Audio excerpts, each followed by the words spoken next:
Aleluia. Aleluia. Você está pronto para que a sua vida seja para o louvor e para a adoração a Deus?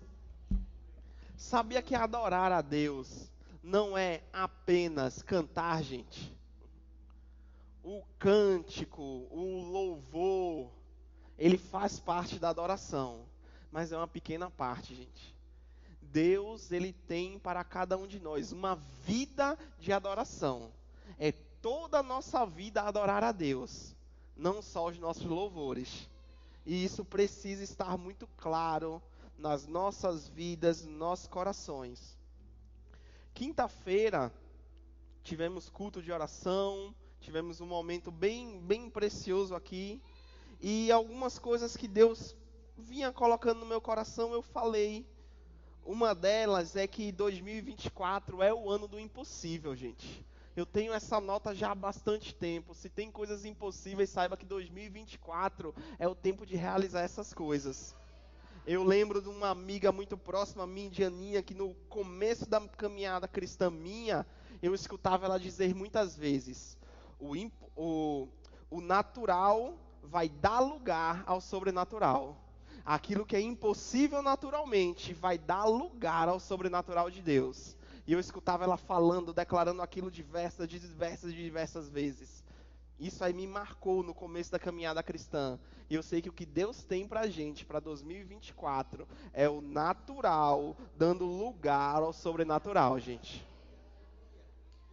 Como eu falei quinta-feira, eu tenho clareza no meu coração que 2024 é um tempo de rompimento, de aceleração, de velocidade e de frutificação. Amém? E algo que eu queria começar dando esse exemplo, trazendo esse testemunho, eu acabei falando isso ontem no culto. Sábado passado estávamos na formatura do Rema, e quando acabou a formatura aconteceu algo bem interessante. Uma pessoa veio falar comigo, uma aluna na verdade veio apresentar a irmã e o genro que tinham ido para a minha primeira aula lá em Caxias do Sul, sobre Cristo, aquele que cura. Eles foram fazer uma aula experimental, só participaram de uma aula, foi numa segunda-feira, e naquela aula eu falei sobre um testemunho de uma mulher que ela não podia ter filhos, ela teve filhos. E aquele casal, eles não podiam ter filhos, e o homem ia precisar passar uma cirurgia. Vou falar da forma certa, tá? Ontem eu falei ovo, minha esposa ficou meio assim comigo. O homem ia precisar fazer uma cirurgia no testículo para poder que a esposa engravidasse. E eles ouviram um testemunho que Deus, ele tem fertilidade, que Deus, ele tem a geração de filhos até para quem não pode. E naquela mesma semana, aquele homem foi curado e ela engravidou. Ele não precisou fazer a cirurgia. E por que eu estou falando isso? Porque você, como aquele homem, vai ouvir algo hoje que tem o poder de transformar a tua vida. Tem o poder de trazer uma restauração que você deseja, que você sonha, mas que acha tão distante. Mas não depende de Deus, depende de como a gente recebe. Porque em contraponto, eu já orei por diversas pessoas, já impus as mãos por diversas pessoas e elas não foram curadas. Porque diferente desse homem, é muito fácil quem está orando, quem está impondo as mãos, saber quem recebeu ou não. Porque às vezes, vem cá, amor, vem cá. Ela vai ser eu e eu vou ser quem recebe a oração, tá? A pessoa vai lá e impõe as mãos para orar. Orou. A pessoa percebe que poder fluiu. Obrigado, irmão. E a pessoa que recebe está assim, ó.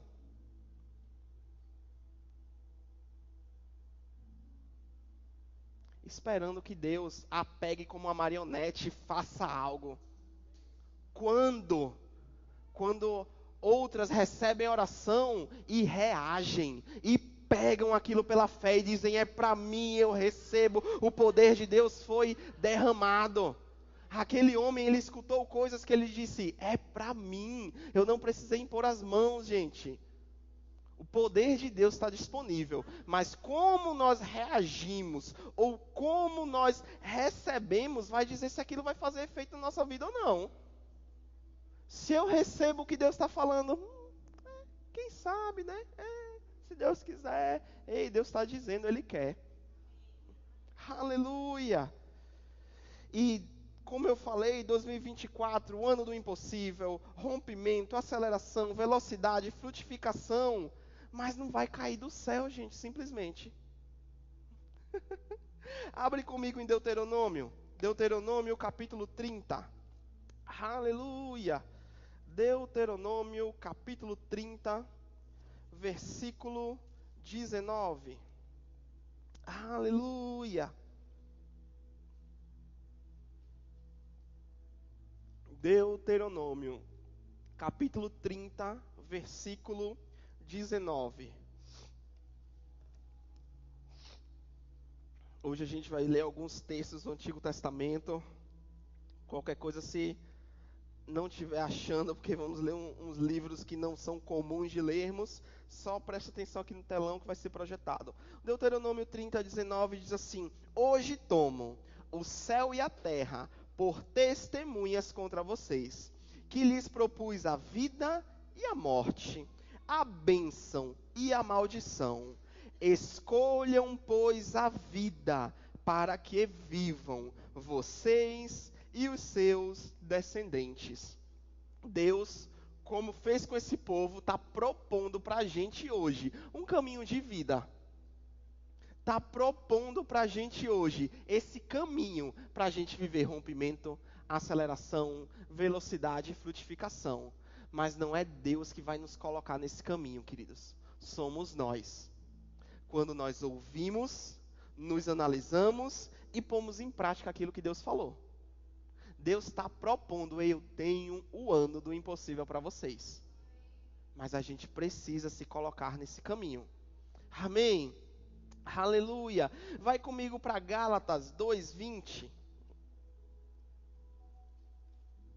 Aleluia.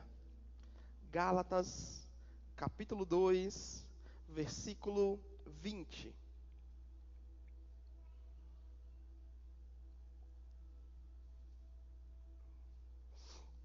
Gálatas 2:20, o apóstolo Paulo vai dizer assim: Logo, já não sou eu quem vive, mas Cristo vive em mim. E esse viver que agora eu tenho na carne, eu vivo pela fé no Filho de Deus, que me amou e se entregou por mim. O apóstolo Paulo está falando de um modo de viver que não é apenas do jeito que eu quero, como eu acho, como eu penso, mas é o próprio Deus vivendo em mim. É a gente vivendo nessa carne, não é no espírito não, tá? É nessa carne, vivendo aqui, segundo Deus quer da gente. E isso vem muito em linha com o que cantamos. Cantamos que entregamos a Ele a nossa devoção. Devoção fala de se aplicar, fala de se dedicar, fala de um fervor, fala de uma diligência, fala de um empenho. Nós queremos o sobrenatural de Deus. Nós queremos o rompimento extraordinário. Mas nós temos entregue essa devoção para Deus. Nós temos nos comprometido com Deus como gostaríamos que Deus se comprometesse com a gente. O caminho da bênção, o caminho onde Deus vai se manifestar, onde tem rompimento, aceleração, velocidade, frutificação, é um caminho onde eu estou comprometido com Deus, gente. Aleluia. Quinta-feira, tivemos um momento no início aqui de consagração. E consagrar significa se dedicar, significa ser fiel, significa ser constante e atento, significa perseverar e não desfalecer. A pergunta que eu fiz para mim mesmo, quando Deus falou tudo isso ao meu coração, eu espero que você esteja mais preparado do que eu para escutar o que eu escutei. Porque eu vou dizer para você que eu não estava não, pedi até ajuda, eu fiz, Rodrigo, me ajuda em oração. Eu tenho sido dedicado a Deus? Ou eu estou dedicado a mim mesmo? Eu vou falar muito de imagens que eu vi esses dias, tá? Que eu vi hoje. Imagens que Deus trouxe ao meu coração. E quinta-feira eu falei de uma delas. Eu vi pessoas que estão acostumadas com migalhas. Pessoas que estão acostumadas com pouco. E por isso dão pouco a Deus. Mas deixa eu dizer, Deus não recebe migalha não. Você, eu podemos até receber migalha. Deus não recebe, gente. E eu vou te provar pela palavra. Como é que está a nossa devoção, a nossa consagração a Deus? Receber migalha ou dar migalha, fala do mínimo esforço. Porque eu comecei a academia esses dias, já tem um tempinho, e para mim no começo, levantar um pezinho pequeno era muito esforço. Muito. Mas não queria dizer que aquele peso era grande, não, gente. Não era porque eu não conseguia levantar um peso grande, que só conseguia um pequeno, que aquele pequeno era grande, não. Às vezes a gente pode estar dando migalha para Deus, achando que está dando muito. Aleluia. Vamos para Malaquias 1:6. Malaquias, capítulo 1, versículo 6. Aleluia. Como o Rafa tão inspiradamente orou aqui no começo, Deus repreende a quem ama. Amém. Eu sei que eu fui muito repreendido. Aleluia. Malaquias 1:6 vai dizer assim. Aleluia. Aleluia. Malaquias, capítulo 1, versículo 6, diz assim: o filho honra o pai, o servo respeita o Senhor. Se eu sou o pai, onde está a minha honra? E se eu sou o Senhor, onde está o respeito para comigo? Eu, o Senhor dos exércitos, pergunto isso a vocês, sacerdotes que me desprezam o meu nome. Mas você pergunta: como desprezamos o teu nome? Vocês oferecem pão impuro sobre o altar e ainda perguntam: em que te havemos profanado? Nisso de pensarem que a mesa do Senhor pode ser profanada. Quando vocês oferecem em sacrifício um animal cego, será que isso não está errado? E quando trazem um animal coxo ou doente, será que isso não está errado? Ora, experimentem oferecer um animal desses ao seu governador.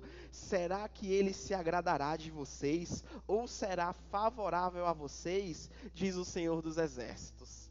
Aqui a gente encontra um momento da história onde o povo de Deus estava dando coisas a Deus, gente. Eles não estavam sem dar coisas a Deus, não. Eles estavam oferecendo coisas a Deus, mas não era o seu melhor. Eles estavam oferecendo a Deus aquilo que eles... isso aqui serve. Como será que está o nosso se entregar a Deus? Porque entenda, a gente fala aqui sobre ofertar, sobre dar, e isso é bíblico, isso faz parte. Nós falamos sobre no momento de louvor, levantar as mãos santas e se entregar a Deus, isso é bíblico e faz parte. Mas será que o nosso dar a Deus diz respeito somente ao momento de ofertas? Ou somente ao momento de culto? E o restante das nossas vidas? E no momento de culto, temos dado o nosso melhor? Ou até podemos achar que estamos dando o nosso melhor. Mas eu quero te dizer mais uma vez: Deus não aceita migalhas. Aleluia! Deus, ele só vai transbordar na vida de quem está comprometido com ele, gente. E comprometer significa se obrigar. Aleluia! Vamos para mais um texto, Mateus 15:8. Mateus capítulo 15, versículo 8.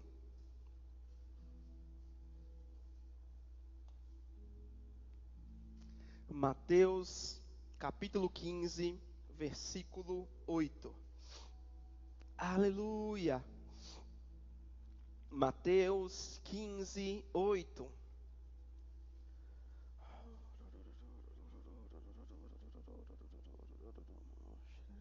Vai dizer assim: este povo me honra, aqui é Jesus falando, citando o profeta Isaías. Esse povo me honra com lábios, mas o coração está longe de mim.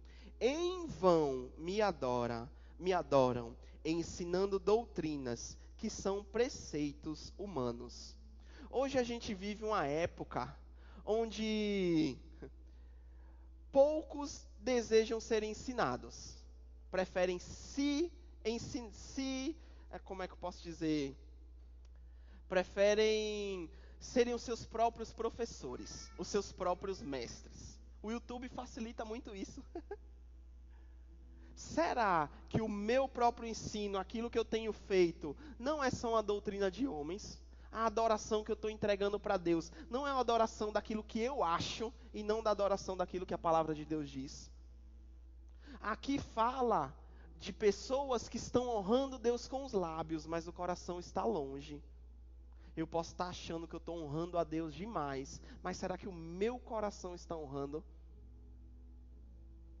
Honrar só com os lábios fala de honrar com atitudes. Eu estou fazendo para Deus, mas o coração está conectado com esse fazer? Aleluia! Uma imagem que me veio hoje clara foi de pessoas que estão honrando a Deus com os lábios, achando que estão honrando de fato. Por quê? Porque estão recebendo feedback positivo. Estou sendo tão abençoado. Olha aí, a pessoa está sendo abençoada, Deus está sendo exaltado, mas o coração está nisso.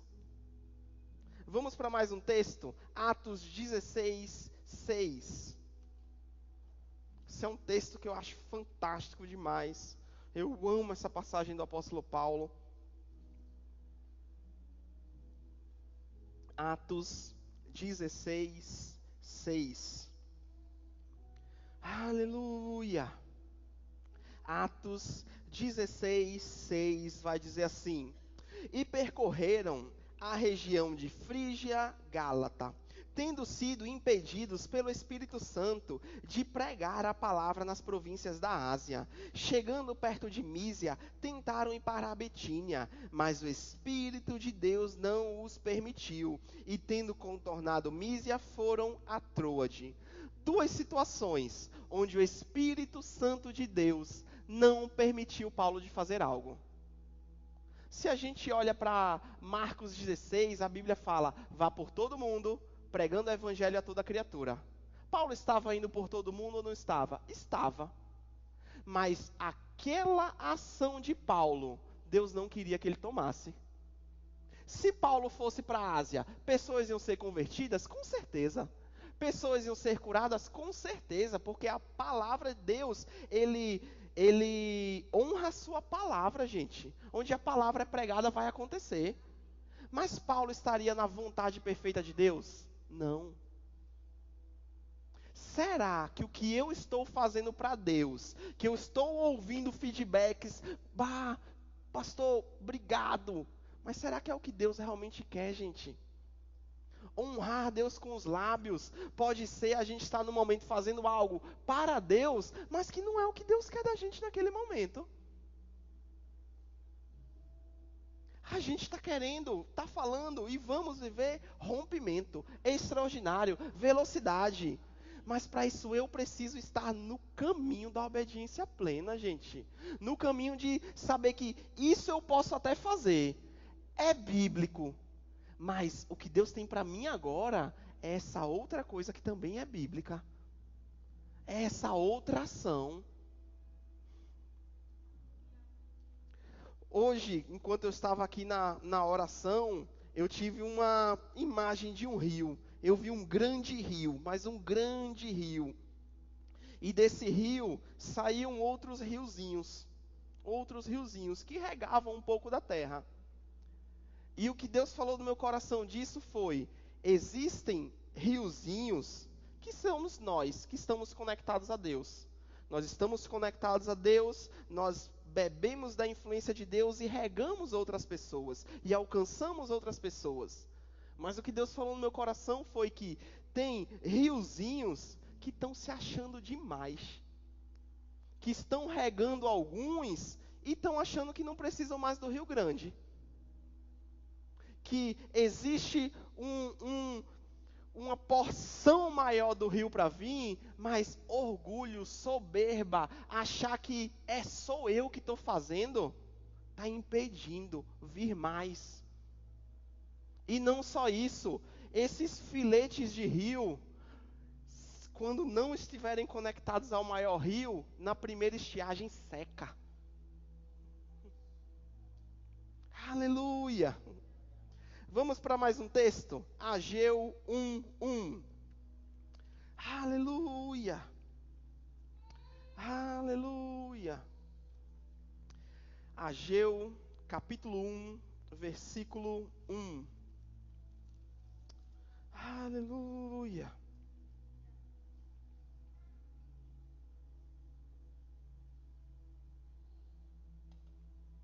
Ageu 1:1.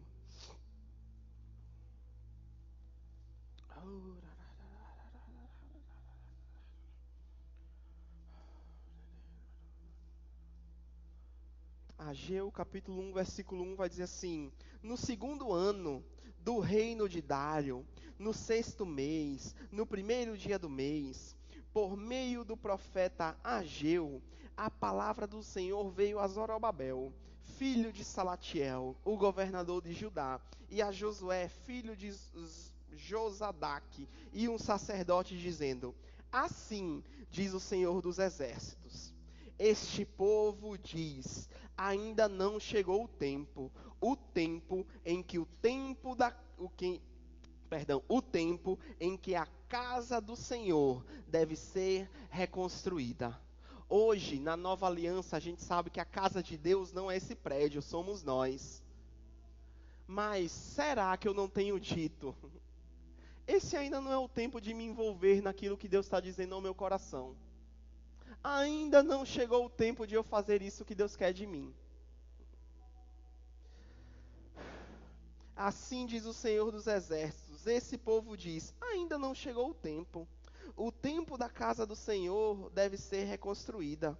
Por isso, a palavra do Senhor veio por meio do profeta Ageu, dizendo: acaso é tempo de vocês morarem em casas luxuosas, enquanto este templo permanece em ruínas? Portanto, assim diz o Senhor dos exércitos: considerem o que tem acontecido com vocês. Vocês semearam muito e colheram pouco. Comem, mas isso não chega para matar a fome. Bebem, mas isso não dá para ficar satisfeitos. Põem roupas, mas ninguém se aquece. E o que recebe salário, recebe-o para colocá-lo numa sacola furada. Eu vou repetir, diz assim, ó. Acaso é tempo de vocês morarem em casas luxuosas, enquanto este templo permanece em ruínas? Nós temos uma igreja bonita, gente. Temos. Vamos melhorar mais, mas já temos. Mas será que a nossa dedicação para a nossa casa natural, onde moramos, que devemos nos dedicar, ela deve ser linda? Será que nossa dedicação com nossa casa natural não é muito maior do que com as coisas que Deus faz aqui? Com as coisas que Deus já colocou no teu coração para fazer?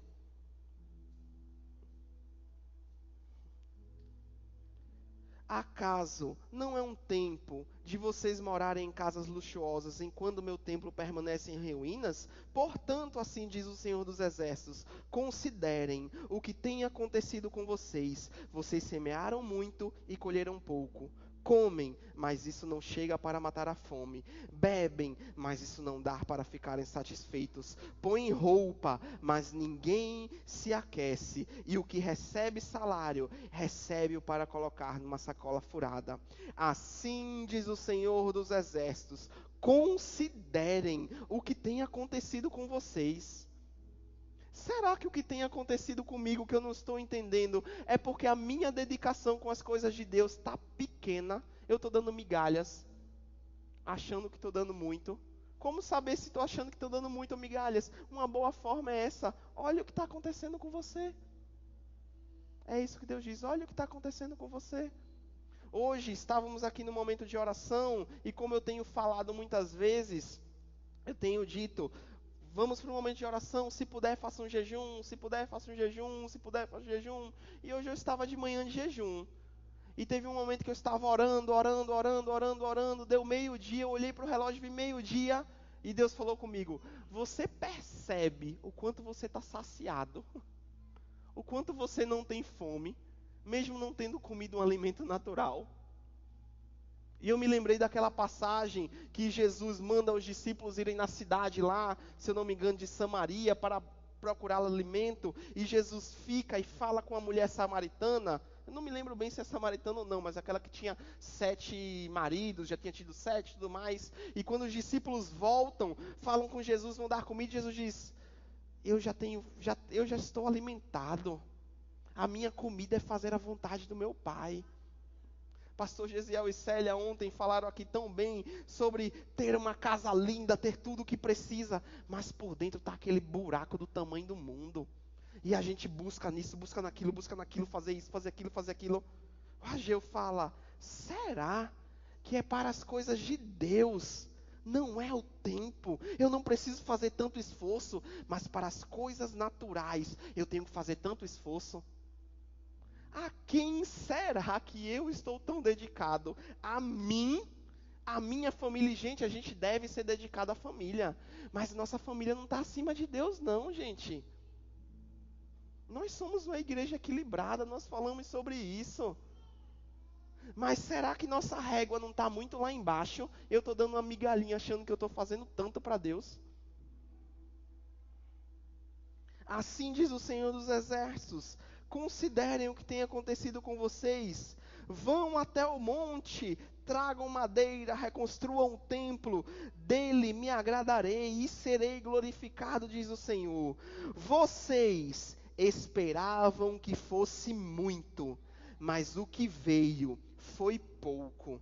E esse pouco, quando levaram para casa, eu o dissipei com um sopro. E por quê? Pergunta ao Senhor dos Exércitos. Porque o meu templo permanece em ruínas, enquanto cada um de vocês corre por causa da sua própria casa. Por isso, os céus retêm o seu orvalho, e a terra não produz os frutos. Fiz vir a seca sobre a terra e sobre os montes, sobre o cereal, sobre o vinho, sobre o azeite, sobre o solo que produz e sobre as pessoas, sobre os animais e sobre todos os trabalhos das mãos. Um momento onde as pessoas dizem, vai vir, vai vir, vai vir, mas o que veio não foi o suficiente, porque foi negligenciado as coisas de Deus.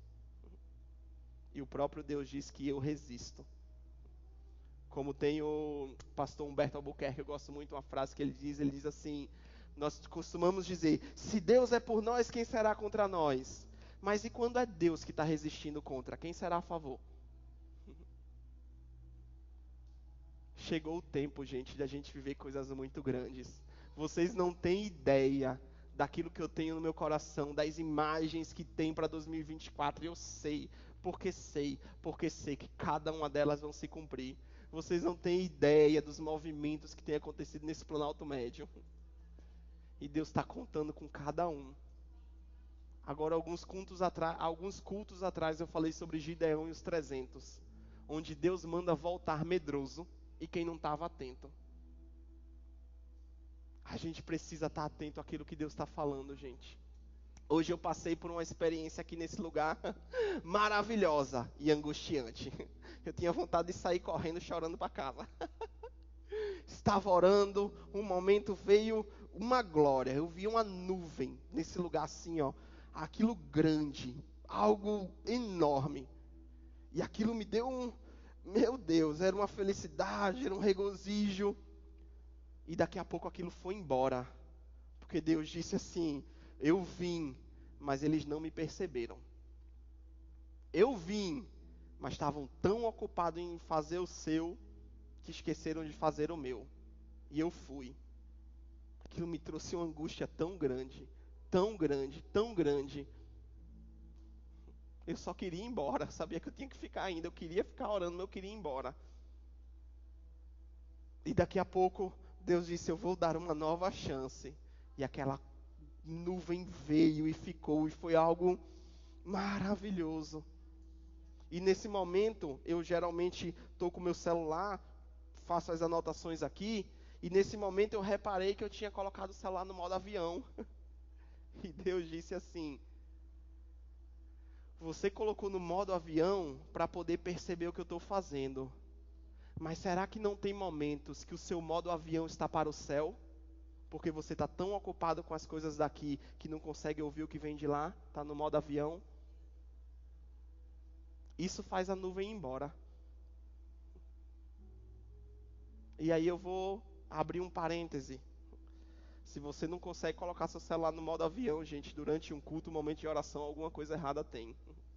Ah, mas se ligarem para mim, não confia no Deus que está cuidando? A gente precisa ter um comprometimento maior com as coisas de Deus, gente. A nossa devoção, ela precisa aumentar para as coisas de Deus. Deus, Ele não quer tirar a tua família, pelo contrário, Ele quer restaurar, trazer mais.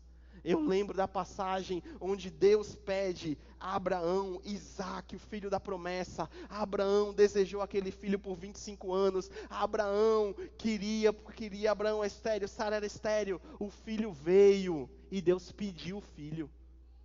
A pergunta que eu sempre faço, Abraão ficou sem o filho? Não. Deus só queria mostrar, queria que Abraão percebesse que Deus era mais importante até do que o próprio filho. Abraão sabia no coração, Hebreus vai dizer, que mesmo que ele matasse Isaque, porque Deus pediu, e Abraão estava pronto para matar o seu maior sonho, porque Deus pediu, Deus ia ressuscitar. Porque Deus não é aquele que vem para trazer dano. A gente precisa ter isso em mente. O último texto para a gente encerrar, Isaías 6. Eu orei, falei sobre esse texto na quinta-feira e nós vamos encerrar com isso. Eu convido você a ter, esse é um momento de consagração e esse é um momento de arrependimento. E você vai entender melhor. Isaías 6, 1.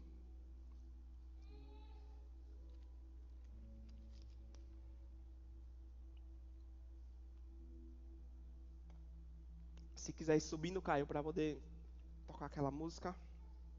Isaías 6, 1.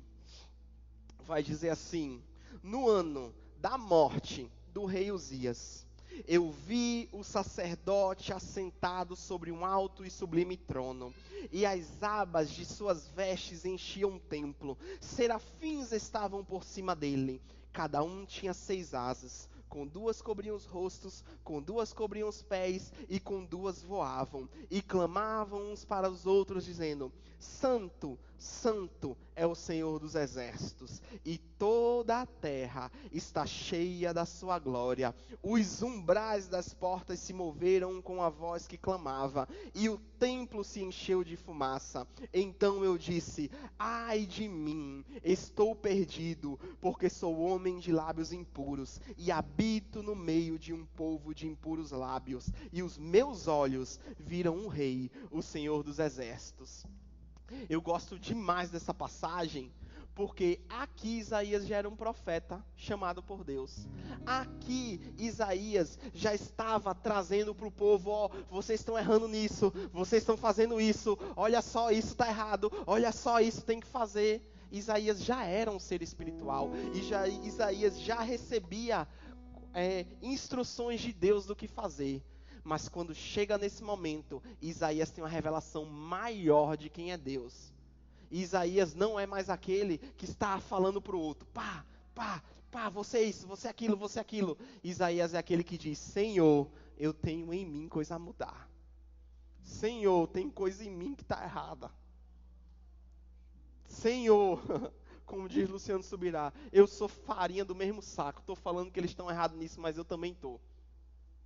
Isaías se arrepende. Isaías clama ao Senhor. E quando chega no versículo 7, versículo 6 diz: então um dos serafins voou para mim, trazendo na mão uma brasa viva, que havia tirado do altar com uma pinça. Com a brasa tocou a boca e disse: eis que essa brasa tocou os seus lábios. A sua iniquidade foi tirada e o seu pecado foi perdoado. Eu te chamo para ficar de pé. A gente vai ter um momento de louvor, um momento de adoração. E se essa palavra hoje foi para você, se Deus falou ao seu coração, se você é esse que percebe, esse ou essa, que precisa de um comprometimento maior com Deus, que precisa deixar de dar migalhas a Deus, eu te convido a estar orando, a estar cantando esse louvor, a botar a mão no coração e se render a Deus.